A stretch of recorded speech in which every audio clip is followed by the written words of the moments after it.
Yes, my name is Charles Townsend, and I was born in Albuquerque, New Mexico in the year 1928. Funnily enough, however, I was actually born on February 29th, so I guess if you think about it in a funny way, I'm only 5 years old if you only count the birth dates. I grew up in a relatively small family compared to most that I see nowadays. My mom was a Native American, I know which tribe though, because her parents never told her which one it was. And my dad was a white European, whose grandmother and grandfather came over from Germany. My mom was a nurse at the hospital where I was born. She didn't have any formal training, but she was good at what she did because she cared about her patients. She would always come home and tell us stories about how she helped someone that day. She is now retired. My dad was a doctor at a different hospital across town from where I grew up. He still works at that hospital to this day. Mostly he takes care of emergency situations and usually fairly tired at the end of the day, so he doesn't usually talk much about his patients or even his job for that matter.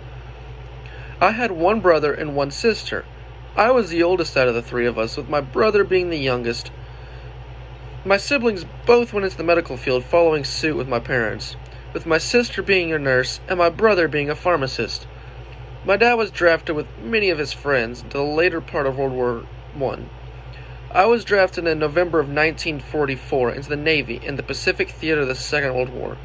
I was pretty lucky to be out of the main part of the fighting. Never was really good in the medical field, so I was put as a AAA gunner. It is kind of interesting that 4 of my 5 family members are in the medical field, and here I am, in music. No, I don't have any formal music training or any training in any of the art forms that are mainly known. I mainly picked up on a few instruments when I was younger and continued to play them as I got older. During the war, I was one of the very few people in my crews that knew how to play any instruments and learned many pieces from the later years of the 1800s. Before the war, I wanted to learn how to play music professionally, but I was drafted long before I could begin. I was mainly interested in this piece because I've heard that Ives' music was good at reaching out to the common people. Many in the general public, at least from what I have heard, like his music, so I thought that I would go and see for myself. Talk about my background, you would think that I grew up listening to the upper class music, but since I was the odd one in the family, I was more interested in learning how to reach all people. I also wanted to see this piece being performed because I have seen some of his pieces while at sea, and thought, for some reason, it just struck me as something I would want to continue to learn about. I was unable to hear most of his music because we weren't allowed radios on the ship at the time, because apparently it interfered with military operations.